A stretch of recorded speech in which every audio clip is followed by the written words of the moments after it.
Hello friends, कैसे हैं आप सब। उम्मीद है कि सभी अच्छे होंगे और स्वस्थ होंगे। मैं धर्मेंद्र आप सभी का अवधूत नगरी के पॉलिटी भारत की राज्य व्यवस्था के लाइव सेशन में स्वागत करता हूं। और आज के सेशन को कंटिन्यू करने से पहले आइए देखते हैं कि अवधूत नगरी क्या है। अवधूत नगरी एक ऐसी संस्था है जो आपके लिए best civil service examination preparation की तैयारी के लिए है।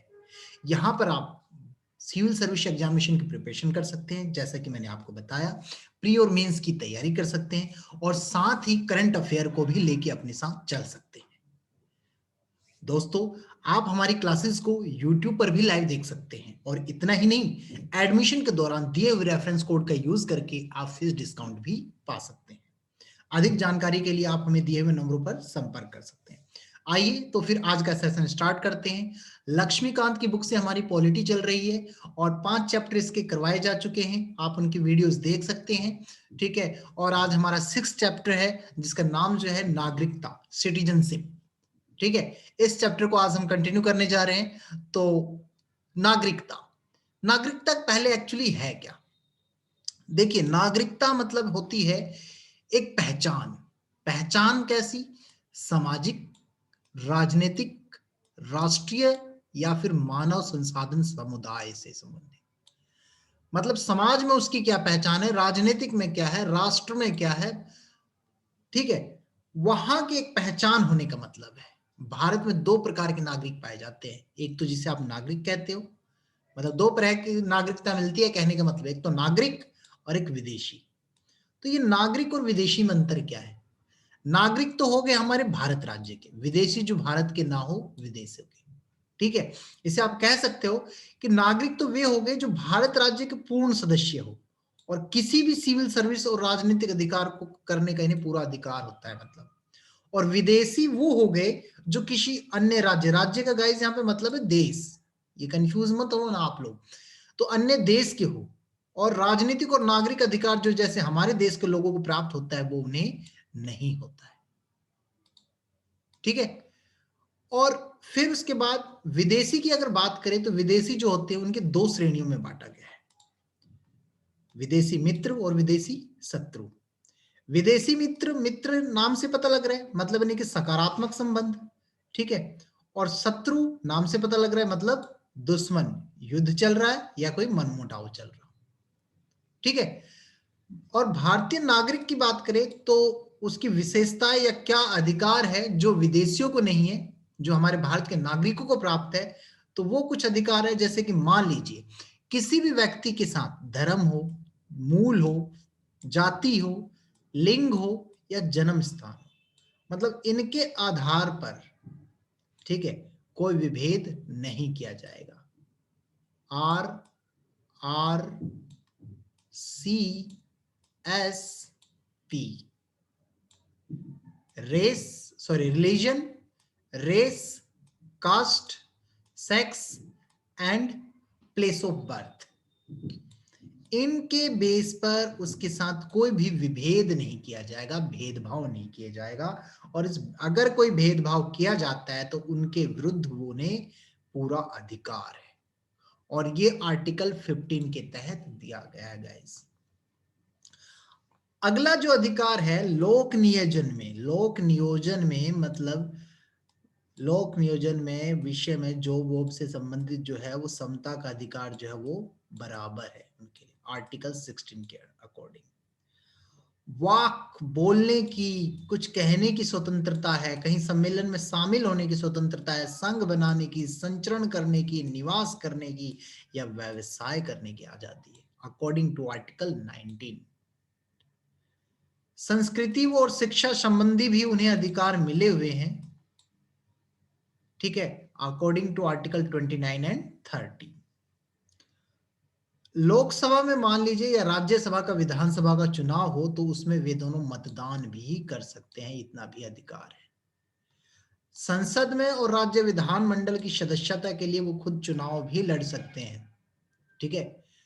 और राष्ट्रपति बनना हो, उपराष्ट्रपति बनना हो, जज बनना हो, राज्यपाल बनना हो, ठीक है, तो उनकी योग्यता रखने का भी पूरा अधिकार है। चाहे तो अगर वो योग्य है तो अप्लाई कर सकते हैं। तो ये तो वो थे जो अधिकार जो भारतीय नागरिक को प्राप्त है, विदेशी नागरिक को प्राप्त नहीं है। ठीक है, और इसमें कुछ उपबंध दिए गए हैं। वो उपबंध क्या कहते हैं? उन उपबंधों में एक्चुअली क्या है, खास खास ये बताया गया है जो मतलब यानी कि उनकी पहचान करता है जो संविधान के लागू होने पर भारत के नागरिक बने। और नागरिकता के बारे में आर्टिकल 5 से लेके आर्टिकल 11 तक डिस्क्राइब किया गया है कि नागरिकता संबंधी क्या क्या प्रावधान है।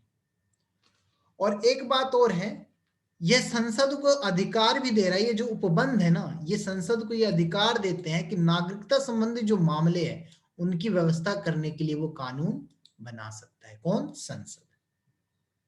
ठीक है, और इस प्रकार संसद ने फिर नागरिकता अधिनियम 1955 को लागू किया था शुरू में, जिसपे हर समय कुछ ना कुछ संशोधन किया जाता है। और लागू होने के बाद यह क्या मतलब है कि जो संशोधन है, ये जो अधिनियम है, ये नागरिकता के अर्जन और समाप्ति के बारे में उपबंध बताता है। मतलब नागरिकता को कैसे प्राप्त किया जा सकता है और उनकी समाप्ति कैसे हो सकती है, ये सारी चीजें। तो अर्जन या प्राप्ति की बात करें तो नागरिकता का जो अर्जन है, जन्म से, वंश के आधार पर, ठीक है, या पंजीकरण के द्वारा, या असम समझौते से जो आच्छादित व्यक्तियों के लिए नागरिकता का विशेष प्रावधान है उनके द्वारा उन्हें नागरिकता की प्राप्ति हो सकती है। तो आइए इनके बारे में हम थोड़ा सा डिटेल से अब जानते हैं।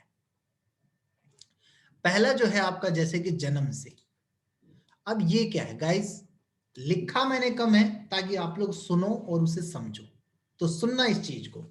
ठीक है, जन्म से में क्या बताया गया है कि अगर मतलब यानी कि 26 जनवरी 1950 को, मतलब कोई भी भारत में 26 जनवरी 1950, याद रखें 26 जनवरी, ठीक है, 1950, 1950 को, या फिर उसके बाद, ठीक है, या फिर उसके बाद कब? आपका 1 जुलाई 1947, ठीक, से पूर्व। देखिए ध्यान दीजिए क्या कहा है इसने।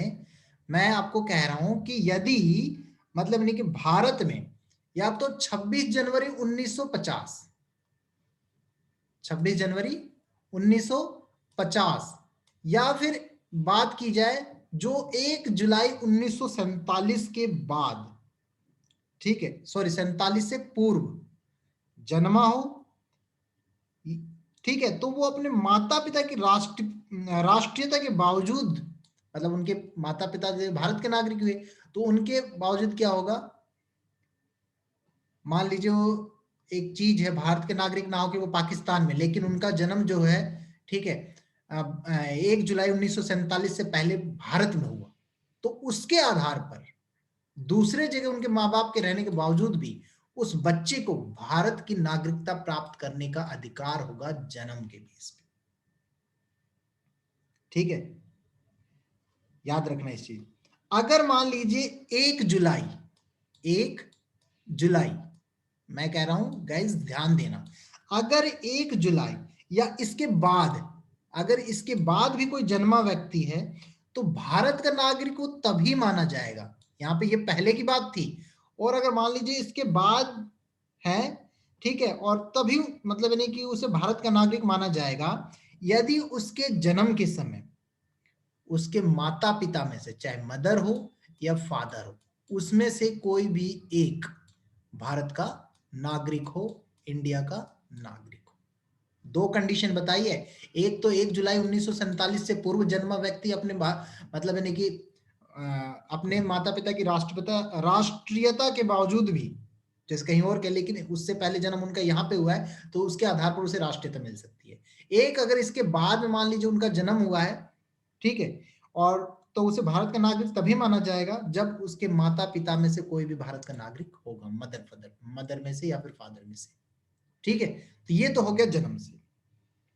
अब बारी आती है आपकी वंश के आधार पर। वंश के आधार पर क्या कहते हैं, मतलब नहीं कि किसी भी व्यक्ति का जन्म, फिर डेट लिख रहा हूं गाइज, 26 जनवरी 1950, याद रखना क्या डेट है, 26 जनवरी 1950 को हो, या फिर उसके बाद 10 दिसंबर 1900, देखिए एक और डेट 10 दिसंबर, ठीक है, 1992, 1992, या तो इसके बाद या इससे पहले।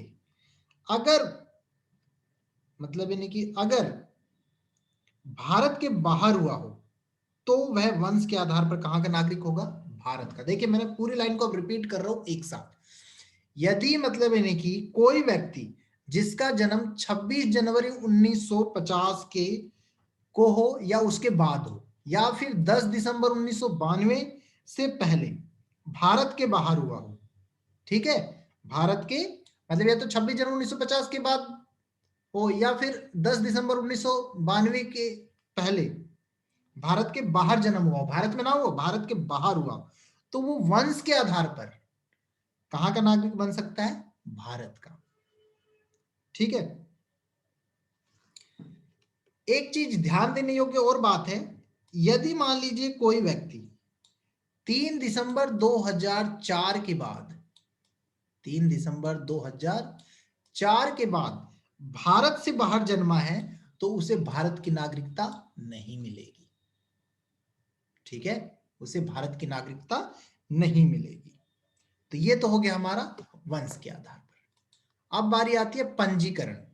पंजीकरण मतलब यानी कि एक तरह से नाम दर्ज करवा के कह सकते हो आप।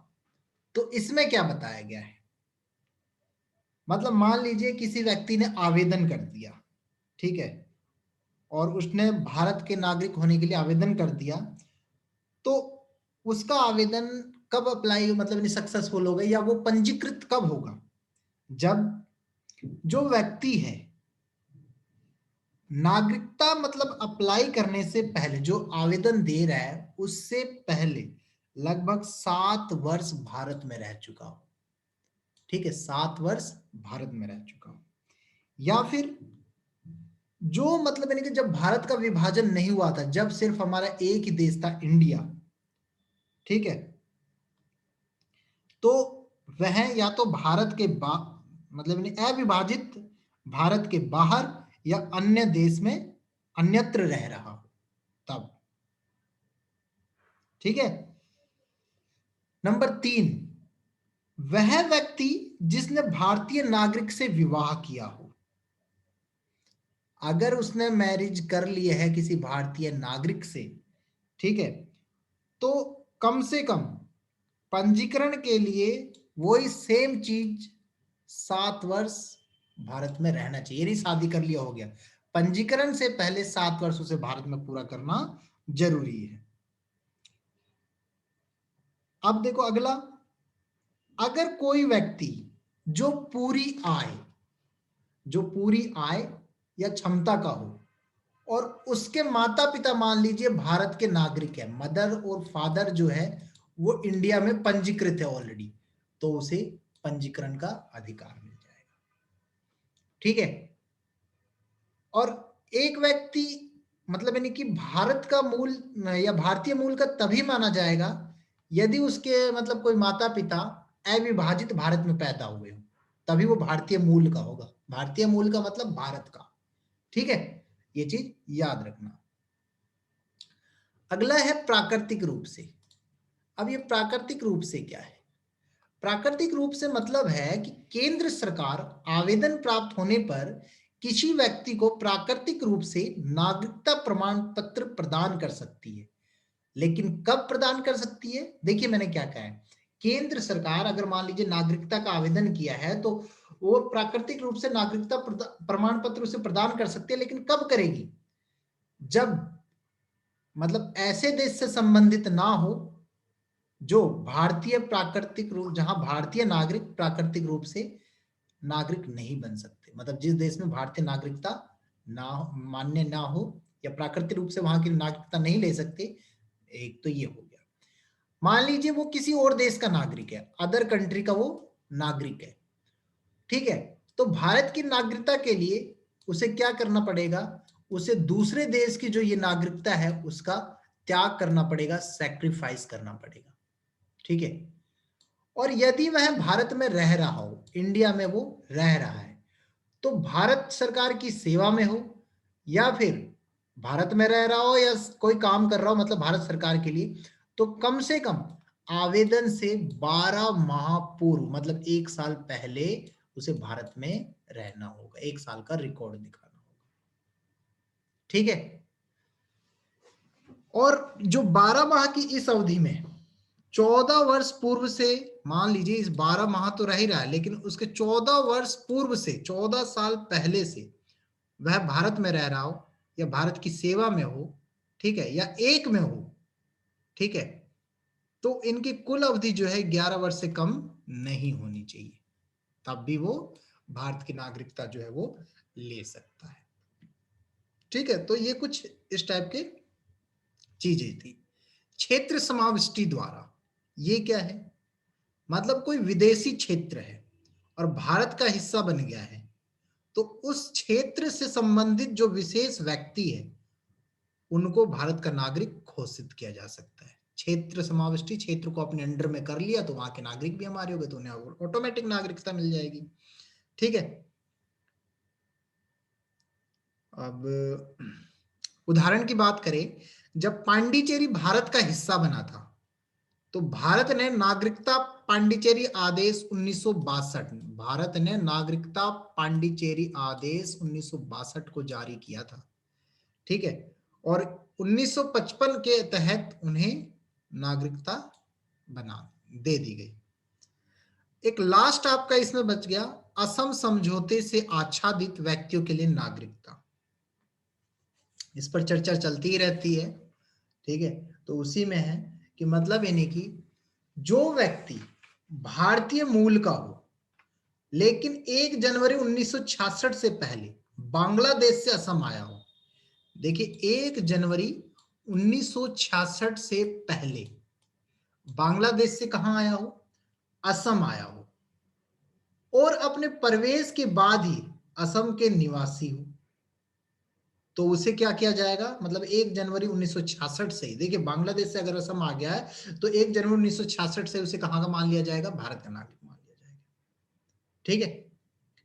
प्रत्येक मूल, मतलब यानी कि भारतीय मूल का प्रत्येक व्यक्ति, एक चीज और, जो 1 जनवरी 1966 को, अभी मैंने कहा ना 1 जनवरी 1966 से लगातार रह रहा तो भारत का नागरिक बन गया, लेकिन 1 जनवरी 1966 को या उसके बाद 25 मार्च 1971 से पहले बांग्लादेश से असम आया हो और उस समय भी असम का निवासी साधारणतः बन के रह रहे हैं, तो उस समय उसकी पहचान जो होगी वो विदेशी के रूप में किया जाएगा।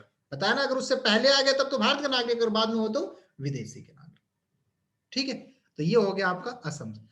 अब जब ये नागरिकता सब ले सकते हैं तो इन्हें मिटाया भी जा सकता है, खत्म भी किया जा सकता है, समाप्ति भी की जा सकती है। तो समाप्ति कैसी होगी, खुद से बंदा त्याग कर दे कि भाई मुझे भारत की नागरिकता नहीं चाहिए, बर्खास्तगी के द्वारा, बर्खास्तगी मतलब यानी कि किसी और देश की नागरिकता ले ली, तो हमारे देश में दोहरी नागरिकता तो है नहीं, तो इसलिए तब उसे बर्खास्त कर दिया जाएगा। वंचित करने के द्वारा, मान लीजिए फर्जी तरीके से नागरिकता ली हो, ठीक है, और संविधान का मान सम्मान ना कर रहा हो, ठीक, अवहेलना कर रहा हो, तो उसे वंचित कर दिया जाएगा, ठीक है।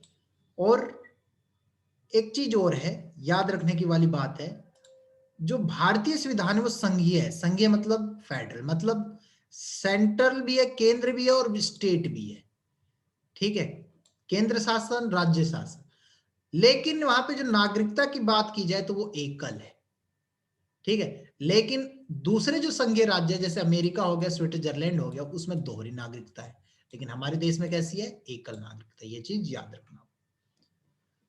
इसमें एक 2019 तक जम्मू कश्मीर की विधायिका ने एक अधिकृत किया था, क्या चीज, मतलब यानी कि ये क्या था कि ये उन व्यक्तियों को परिभाषित करना था जो जम्मू कश्मीर के स्थायी निवासी है, जो जम्मू कश्मीर के स्थायी निवासी है।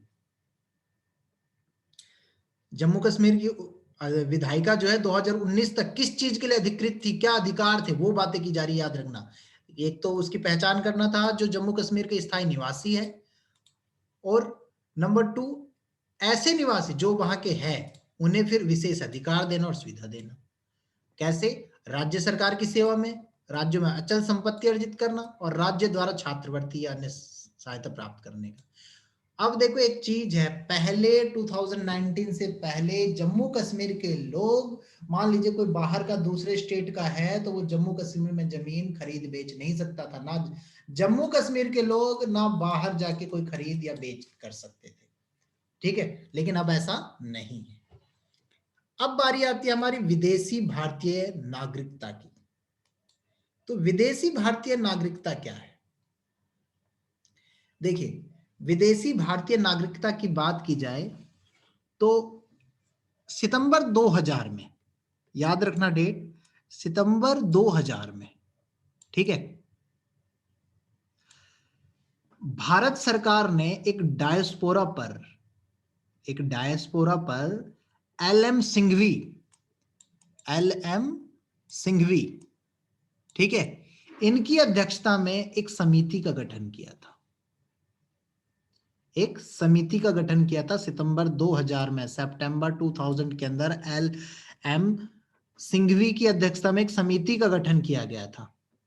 और उस समिति ने क्या किया, 2002 के अंदर अपनी रिपोर्ट जारी की थी। ठीक है, और उसमें 1955 जो नागरिकता अधिनियम है उसमें संशोधन की सिफारिश की, ताकि भारतीय मूल के व्यक्ति को दोहरी नागरिकता मिल सके, डबल नागरिकता, डबल सिटीजनशिप मिल सके। ठीक है, तो उसी के बाद 2003 में फिर से भारतीय नागरिकता का प्रावधान किया गया। देखिए 2002 के बाद 2003 में तो 16 निर्दिष्ट देशों के पीईओ, मतलब भारतीय मूल के व्यक्ति, पाकिस्तान और बांग्ला को छोड़कर, ये किसके लिए था? भारतीय मूल के व्यक्तियों के लिए था, जिसमें पाकिस्तान और बांग्लादेश को छोड़कर लगभग सभी थे। और इस अधिनियम ने क्या किया, जो राष्ट्रमंडल नागरिकता से संबंधित जो प्रावधान थे पहले के, उन सबको हटा दिया, डिलीट कर दिया। ठीक है, फिर 2005 में संशोधन हुआ पाकिस्तान, जिसमें क्या हुआ, मतलब नहीं, भारतीय मूल के व्यक्तियों को विदेशी भारतीय नागरिकता प्राप्त करने के प्रावधान दिए गए कि विदेशी नागरिक जो है वो भारत की नागरिकता कैसे प्राप्त कर सकते हैं। ठीक है, तो इसके बारे में अब हम जानते हैं थोड़ी बहुत चीजें। देखिए, विदेशी कैसे नागरिकता प्राप्त कर सकते हैं।